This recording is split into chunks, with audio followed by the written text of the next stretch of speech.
refresher about what your name is and which film you're a part of. So in addition to those intros, one of the through lines that I saw across all of these films was highlighting how folks are facing these systems head on. And so I want to hear from folks, what's the importance of using film and media to visualize our folks fighting back? Hi everyone, my name is Cai Thomas. I'm the director of Beneath the Surface, which is part of the larger series by IPS called Bridge Builders, which was beautifully helmed by Zach Manuel and Lauren Cargo. Adamu actually directed another episode that features someone based in the Bay. But in relation to the importance of like visualizing this specific type of work, it feels really important because the work that Trina does is so isolating. She probably is one of the few people in the city of Chicago that I feel like really has such a vast understanding of police misconduct. And it felt important to make the film because police misconduct doesn't just look like someone being fatally murdered. People encounter police and it just alters their lives in unimaginable ways. It was really important to Trina that like everyone who was on the crew like actually read the misconduct complaint. So it's like on our lunch breaks, it's like making sure the sound person like understands the gravity of the project. And it felt really important to highlight her and her work.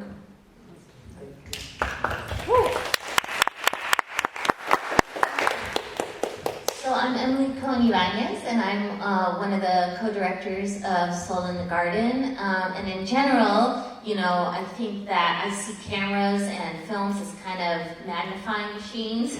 And so it's really about uplifting and making visible, you know, these really important stories that we all saw on the screen. And I think Soul, you know, Soul could speak for her work. This is just a small glimpse of her life that is so much bigger and things are growing. And I think for us, you know, and I'd love to hear what Deb and Soul have to say about it, but just sort of the complexity of coming out and that healing process. And so we really wanted to give an opportunity and space for that. And sort of the beautiful work that Soul is doing around the gardening, as well as organizations in the Bay in East Oakland like Planting Justice. Hi everyone, my name is Débora Silva, and I'm the co-director of Soul in the Garden with Cohen Ibañez. I think that as filmmakers, the more we do stories and try to shine a light on systemic racism and oppression, it's impossible to not point your camera to resistance, right? And Soul, it was, you know, meeting her, she was like a model of someone who is resisting this oppressive system, right? Like in prison, inside of prison, she found her piece of freedom through gardening, and we thought that that story was so inspiring. And we think that it's important to shine a light on that as well, because we hope that with the film, we're going to offer a model that other communities across the country, if not across, you know, even international communities can feel inspired by this story. Hi, my name is Mercado. I spent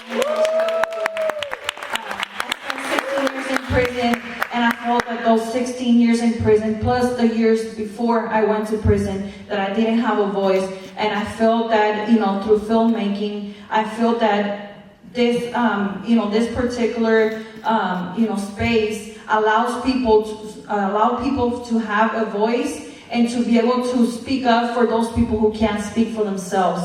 You know, so, you know, I feel very grateful and blessed to be here, because you know, my purpose is to be able to reach many audiences and to be able to share a story that that there's so many souls in this world, you know, and that I want to be able to be that voice and to create change and to bring awareness of the things that people are afraid to speak up. You know, I found healing through gardening, and I brought that to the streets with me, which I work for Planting Justice in Oakland, and it's an amazing organization that has allowed me to grow and to be able to be in the position that I am right now, that I step in to help people who are formerly incarcerated too, and through resources and and advocating for others, and and also like being able to go into the state capitol and speak up for people who are still on the inside, that people on the inside that have changed deserve a second chance.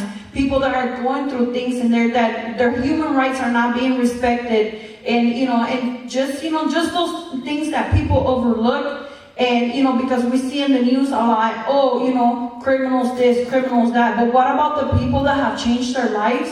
That people that are still being oppressed, even though that they are in prison serving sentences, they're being abused, they're being sexually abused, they're being oppressed, they're being put down, they're being told they're nobody, and that and that they will never come home. But what about those people that change and are out here, speaking up and making changes in the community and being somebody that that you would normally be like, oh, that's a criminal, but we're out here making changes and changing people's lives, and also, just bringing healing into a community that is so hurt.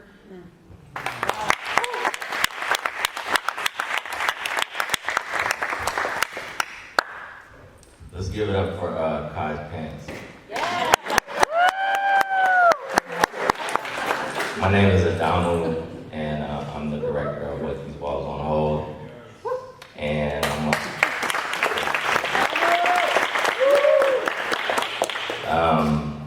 feel very blessed to be here, and also just want to say that there's a lot of connections here on the stage, not just with these films, but just also like in communities that we share, and like the work that we do too. So feel blessed to be with y'all too, and up here in this moment.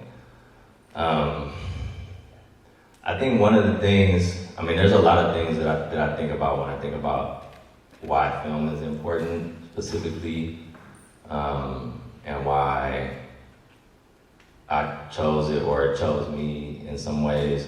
I think about how, art in this country has been one of the only ways for Black folks and to communicate, not only like in dominant discourses and to the world and to people in power, but like to communicate with each other across the diaspora, and to share stories with each other and to build solidarity with each other.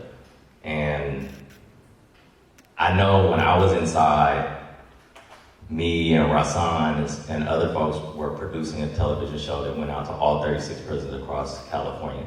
And I know about the impact that had on other people, because not only when people would come from other prisons to San Quentin and tell me about it and how it inspired them and how they felt like they were able to see themselves in different ways, and like the history of media and how it perpetuates the same like narratives and stories about people, and how transformational it was to see themselves represented in ways that felt like someone was caring about them or understood them. And also like when I come home and I'm out in the Bay Area and I see people on the streets who are formerly incarcerated, they come up to me and they're like, hey, I remember you, you touched me. And so I think part of the work that we want to do is to bring more folks like us into this field, not just to speak to mainstream audiences, but to like speak to each other and to use these platforms and these channels to be able to communicate with each other and share stories with each other. My name is Rahsaan Thomas. I'm a producer, and you might have noticed me, I was in What These Walls Won't Hold. For me, What These Walls Won't Hold represents two things. One, it's about us, right? It's about providing, like normally when people make movies, they want to impress politicians, they want to impress people that aren't us. This was about inspiring hope and love, and that hope and love can lead to resiliency, that can lead to freedom, right? And it happened during one of the most epic, worst times in Crossroads history, when the pandemic was, no matter how tough you are, was knocking people down. The other thing this film really represents, I started off wanting to make documentary films after being in 5 of them. And after being in 5 of them, like, ooh, one did harm. Ooh, I got a chance to take that back. Wow, they ain't cool. Another was like a poverty pimp. And even the ones that were cool, ain't nobody give me nothing. I did nothing out of it. And so what these walls won't hold, my other film, Friendly Signs, the one I'm making with guys incarcerated right now, Silent Treatment, about the treatment of dead people in the California prison system. These are about us making our own films and taking control of our narrative.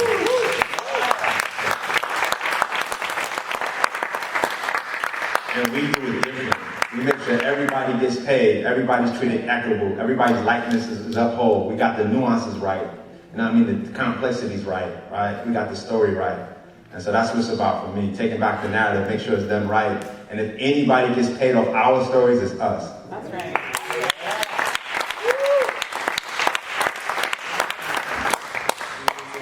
I want to switch gears to hear a bit more about the creative processes and kind of a bit more behind the scenes. So one of the things about shorts, of course, we know is that they are short. And so every decision you all had to make is just that much more critical. And so I'm curious to hear a little bit of insight into what the creative process looked like. And in particular, were there any key moments or key decisions that you made that ultimately confirmed the trajectory of the project and what we ended up seeing this morning? So I'm a director and cinematographer, so this was actually the first time in which I directed a film and I didn't shoot it. Zach, beautifully lensed the film, and I have a dear friend, Cesar Martinez Barba, who's also a filmmaker, and I had seen a rough cut of the film, and he had like this kaleidoscopic images, and I was like, how did you do that? And he was like, oh, I just brought this like filter that I put on the lens. So I was like, Zach, we're gonna buy this filter and we're gonna put it on the lens. And this was like the first time that Zach was able to use that. And that felt really important in terms of like a visual element, just to show like how policing like fractures people and to be able to visually see that. So I think that was one real strong artistic choice that was made in the film. But just like collaborated with Trina in terms of knowing like what events were going on. It felt really important for me to have the walk for her in the film because it's a march that's organized by like young folks in Chicago specifically in terms of making sure that Black girls feel safe walking in their neighborhoods and that we don't forget the folks who are missing. And it was just really great to collaborate with both Zach and Trina about what could be visually possible because everything is so numeric. We thought about, okay, let's see all of the papers and the files that you literally keep in your home. What does that process look like for you to be going through all the materials? So those are some like key visual moments for us.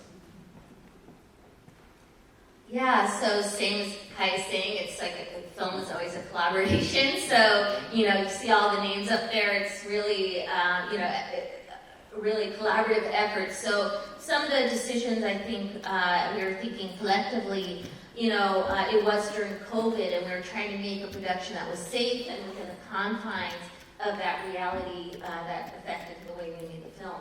So when we were first meeting with Sol, we were recording the phone calls because we weren't allowed in because of the COVID protocol.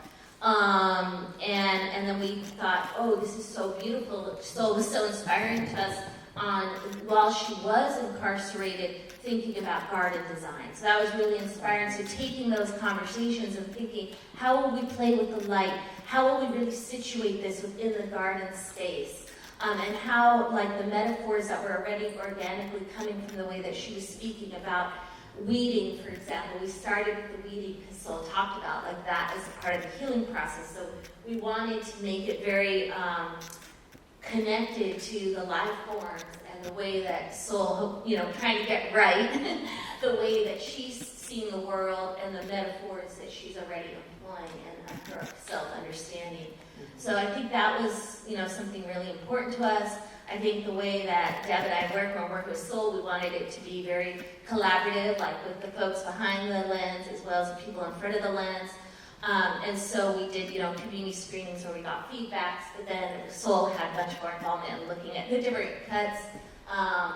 But yeah, there is what's so hard with shorts, and we're always talking about is like, Soul is she's this like incredible person who's just evolving since the film as well. It's just a moment in time, and that's tough. Yeah, I think you covered really well, but one thing that I can add is that we, in terms of artistic decision, in the film, we didn't have like sit-down formal interviews, like expert interviews, but Soul was our expert because everything that she said to us kind of guided our research.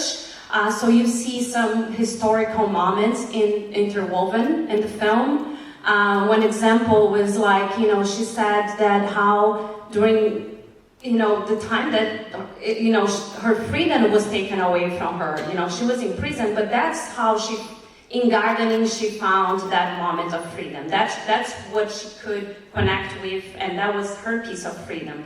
And then when we were doing research, and then we were like, oh, we found out that Nelson Mandela, when he was imprisoned, he was also gardening. And then we started looking for literature and like around the country, like we found in Brazil, there is a rapper and a poet that I really like. He also talks about gardening in freedom. So I think that was a good moment for us because we learned a lot. Yeah. And it was thanks to Saul's expertise. Everything she said to us, we would learn something. And I agree with Emily, it was really hard to keep this short because every time she had like very exciting updates, but then we had to make a hard decision of keeping this a moment in time of her life. And then she can share updates during the Q&A. Absolutely. I felt like everything was working as a team, and they always like took me in consideration, and I took, I put myself in their shoes and seeing their vision, and then we both did the same thing, and it was just like I met a whole group of amazing people that worked together, and that I learned a lot that I didn't know about filmmaking and storytelling, and it was just like, I don't know, it's just like, it was so much, it was a learning experience. I'm still learning, and I don't know, I just, it just felt great to work with these ladies, ever since the very first moment that I spoke with them on the phone, I feel like we just clicked, and I'm very open about my life, and because it took a lot of healing for me, so they make me, they created that space for me, and that was very important for me to be able to, when somebody's trying to share about their traumas and everything, that, you create that space, to be able to feel comfortable and to be able to not feel like you're being judged. And, and just like, it's just like, it was just amazing. It's still an amazing experience. And every time that we come and do this or we get together or something, it's just always a learning moment. And it's always like something that I feel blessed and humbled to be around their presence.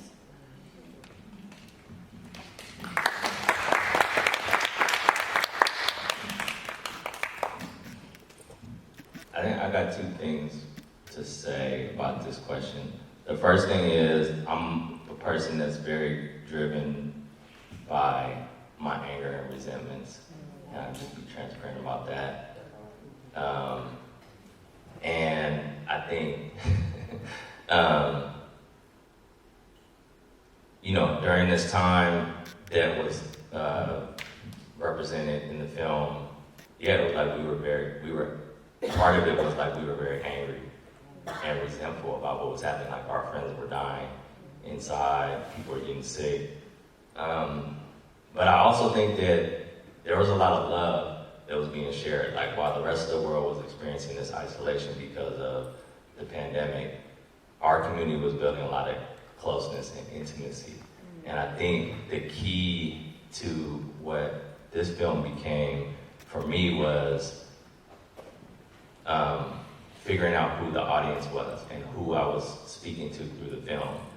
And that if I was speaking to us, then I would be speaking through love, right? And that's how I was able to tap into that part of it, right? And this doesn't, to me, even when I watch it, or I don't know how it feels for y'all, but it's not about expressing anger, it's about expressing love and about connection. So I think that, to me, that was the key point, that was the key moment when I figured that part out. I was like, okay, this is who I'm speaking to for this film. The second thing is, you know, I work with my friends on this film. Me and Rahsaan have a relationship that goes beyond filmmaking. And the other people in the film, it goes beyond the film. And I think it was a good place for us to practice, just like Rahsaan said, the things that we hadn't experienced from filmmaking, but also the things that we want to bring into this field and into the world, right? Not just in filmmaking, but just in our communities and how we treat each other. So I think that was definitely a part of the process too, was about us trying to figure out how to collaborate with all of these obstacles. I was out for like almost 2 years before Rahsaan came home, so we were like communicating over the phone, through letters. Yeah, so I mean that's a big part of the process too. Honestly, I didn't make any creative decisions because I was incarcerated at the time when he was doing all the editing. But I got footage shot inside, and I got my voice recorded, and I got other people to shoot, and I got the footage cleared through the administration to put into this film with great faith that it wouldn't come off too angry and it ended up getting me sent to the hole, so thank God. However, they never cleared the film to let the rest of the population see it. So it's just edgy enough to piss them off, but not edgy enough to take me down. So.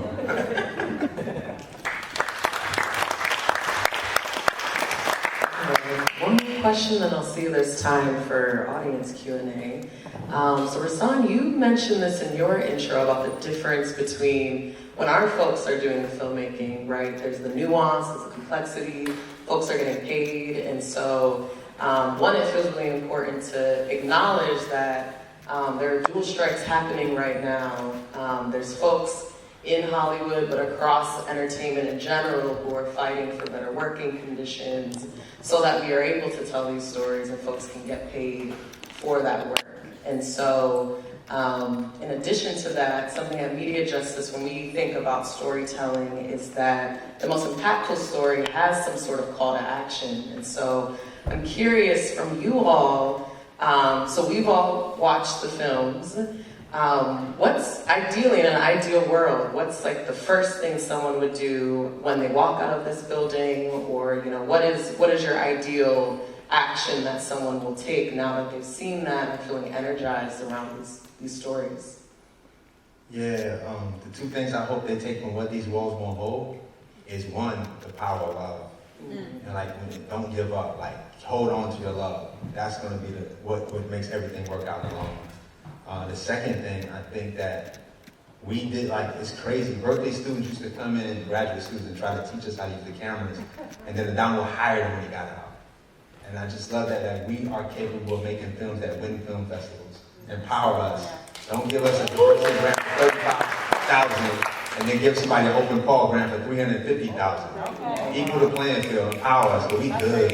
Let us do what we do.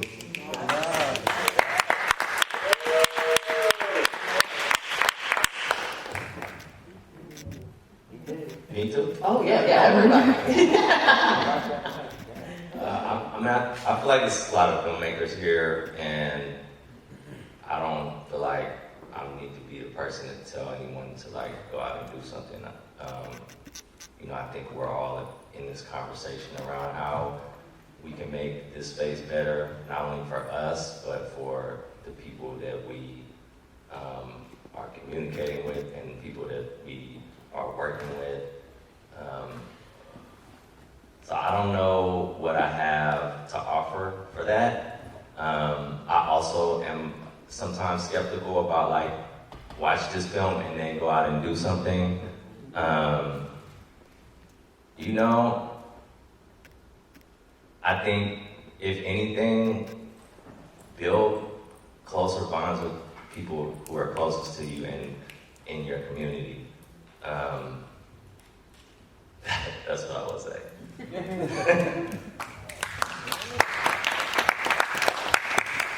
For me, if I want something to be taken out of here, is healing, and that people are deserving of second chances. Another thing that, like what my goal and our goal to be able to use this film is to bring healing to people on the inside and people on the outside, and also bring awareness to, not only the man in prison, but also the woman in prison. We all go through a lot of things, and we all deserve a second chance, and we all deserve healing, and we all deserve to, just bring awareness to community, period, that, that only, the justice system and everything, but, just to bring awareness that, that just because, that yes, we have committed crimes, but also take a step back and think about what was that person going through when the crime happened. What led to that person? Because a person not just wake up and say, I'm going to commit this murder today. What led, the abuse and everything, the traumatic events that happened in their past, that led them to hurt people. Because hurt people hurt people.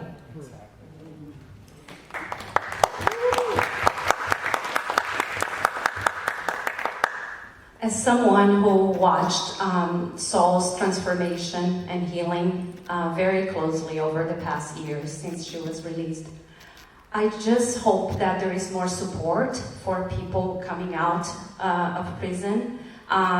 Saul had, some support from some wonderful organizations like Inside Garden, which teaches gardening skills, right, for people inside prison. Then she left, she got a job at Planting Justice right away. She had a mentor. And even with those resources, it was not easy for you, right? She overcame so many challenges. But those resources were critical to, making sure that she's here today and she continues thriving. So I think, if anything, I would love, to see people supporting more, organizations that support the formerly incarcerated, but also people like Saul, who is, just coming out and need support and resources. And just to add on, so Sol is our impact producer we're launching an impact campaign and has already done some amazing work for activism. You just have to follow her on Instagram and also our Sol in the Garden _film. We're taking the film to the prisons, also incorporating horticultural therapy workshops, working with our communities. We all live in East Oakland and wanting for folks who might be, needing also support who are not incarcerated or formerly incarcerated. So we really, like Adamu was saying, Rahsaan, everybody up here, there is this community and it's connecting people and us all collaborating to helping make that change, each putting our grain of sand. and I think Sol's point about women's prisons, in California in particular, women's prisons have been ignored. And the enormous high percentage of women who've been raped or sexually abused by prison guards is astounding. And so that's also, I think, we're wanting to, with our campaign, under Sol's leadership, kind of seeing what kind of changes we can make as activists. So Trina works at the Invisible Institute, which is a journalism organization, and they're always seeking volunteers to be reviewing police misconduct data. Additionally, I would ask for you to understand, in the city that you live in, what does police accountability look like? What are those systems? Before I met Trina, I had no clue what that whole process would take. And a big part of her work, she wants it to be more accessible. Why should someone have to go to like the police website? Why can't it be that someone goes to like their corner store in their neighborhood and you're able to put a complaint in? And also a big important part about that in Chicago is at one point you would have to sign an affidavit if you submitted a police misconduct complaint. So I would just ask for folks to understand in your city, what does that look like? I'm an abolitionist, I don't believe in policing or these carceral institutions, and for us to like collaborate about like what do other possibilities look like.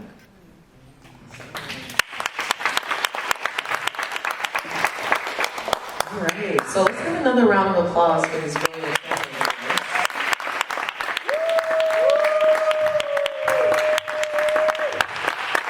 And so now, I want to see if there's folks in the audience who have questions.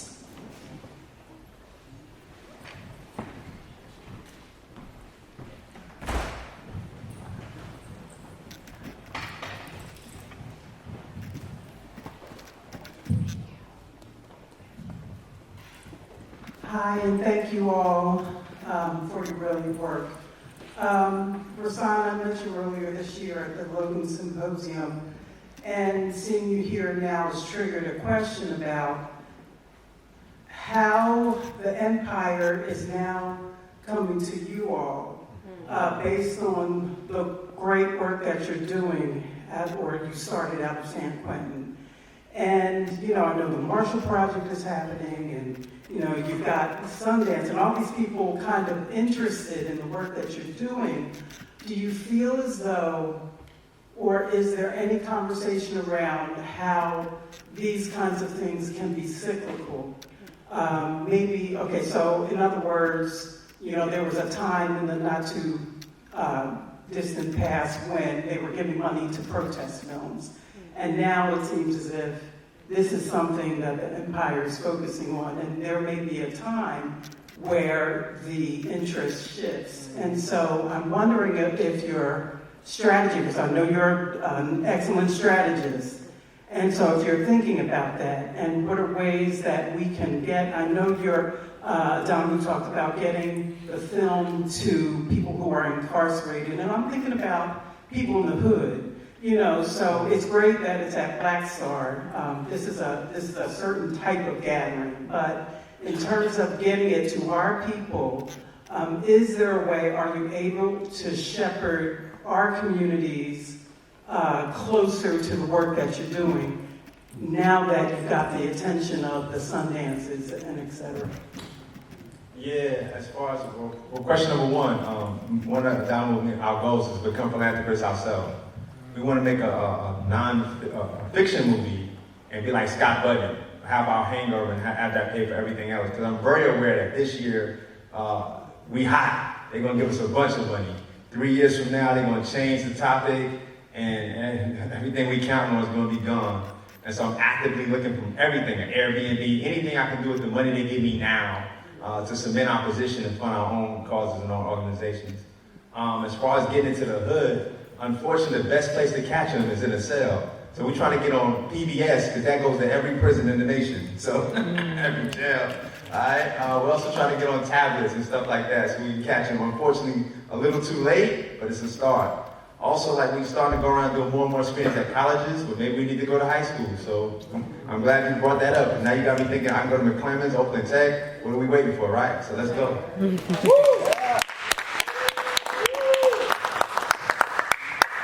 All right, we've got time for one more question. I just want to say I'm not getting a lot of money, so I don't know. I haven't got a lot of money this year. Just want to say that. I don't want it. I just want to put that out here. I'm broke. But yeah, we can go to the next question. Hi, thank you for your amazing work in showing activism from within the community. Sometimes we're portrayed as just kind of passive bystanders, so thank you for showing the activism part of it. And my question is for each of you, as part of activism, we tend to burn out and have a lot of just kind of work from a space of overgiving. So what is your practice for your own restoration? So I know you were talking about with Trina because she felt tired. And so as activists, you know, that's what happens, right? Because we're passionate about what we do. So can you talk a little bit about what are some of the restorative things you do that helps replenish you? I'm a big Chicago Sky Game WNBA fan, so I go to games, and that makes me really happy. And when I was like in production of making the film on Trina, I was like into bowling because the Chicago winter is very depressing. And I was like, this is a fun thing I can do in the middle of the day. So those are like my two main activities that I do to make me happy. I have to say I love gardening. It's kind of, you know, and look, we talk about plants. So I think it's like, it's crazy gardening. Like my husband's just like, oh my, like I'm going through a hard time, kind of a lot of rejections from grants, and the garden gets bigger, you know. So that's my main activity that brings me peace, meditation, gathering with my friends, making movies with friends, and what we just do together. We're having like a really good time at BlackStar. So those are the things that I think nourish me personally. I tried to garden, but I failed so many times. So I just run now. I like running. I love gardening. I work at an organization where we have a huge 2-acre nursery, and we have all kinds of fruit trees and vegetables and herbs. So I be learning a lot, and I just be going around and picking all these fruits and just, you know, learning. And I just started having my own garden at my house too, where I, you know, like I share in the film, you know, me and my mom had a rough relationship, and now we're able to bond together. We're gardening together. Like I bring my baby out, and she just be like watching me, you know. And I love outdoors. You know, I love being in the water. So I do a lot of self-care because as a person who is formerly incarcerated, and I understand triggers, I understand, you know, that I never want to go back to that lifestyle that I used to live. So I be doing a lot of maintenance, you know, so, and I set a lot of healthy boundaries, and I remove people out of my life that don't need to be there, you know, so I do a lot of self-care because that's what, you know, if you never want to go back to that lifestyle, you know, you have to take care of that, right? So I be doing a lot of that stuff, and, you know, also, you know, like, I feel too that I can just rest one day or two, and I go back to doing what I love, which is activism, you know, helping change, you know, bills that, you know, that help people come home and people out here. And then I do, you know, I do on my own time, I help, you know, support people with support letters, resources, and stuff like that. So I just feel like I just need a day or two to relax, and, you know, and I just keep going, you know?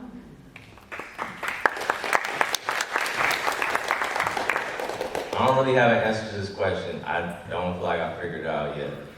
So, you know, I think part of it is the contradiction, which is like, I like to fight, and I like to organize, and I like to, you know, like get victories when we can, right? And I feel like organizing to me is like, it's a spiritual act. It's a coming together of people and bringing people together. That's right. But it's also, it's just burns you out, you know what I mean? Just like what you were saying. So it's like, it's the contradiction. I want to go to the ocean more. It's in the film. I want to commit to that. That is, you know, I feel like it's a huge resource for me. Music. I wish I would have been a musician. Yeah, this film stuff, like music is like, that's like the highest level of, you know, communication in my book. So those two things. But I don't feel like I figured it out yet. I do two things. First of all, my drug is movies. I just watch something that makes you want to binge watch and forget about the world. Just three or four episodes in, you fall asleep, and, you know, that takes me away. I work out and all in the mornings too, but that's my thing. The other thing too is that I look at the impact. We just helped a lady named Ms. Harris get a story published about how they had in solitary confinement in Texas with no AC, and water's no good in the cell, and they stopped giving them water and they were selling it to them. And we helped it get published in the Dallas newspaper out there, and another organization, Prism, and now they got AC. And so when I understand, see stuff like that, maybe making a difference, and I know it's worth it, and that keeps me going, because it's hard. When you're moving a mountain rock by rock, and sometimes you look up at that mountain like, damn, I'm like doing this shit, we ain't getting nowhere.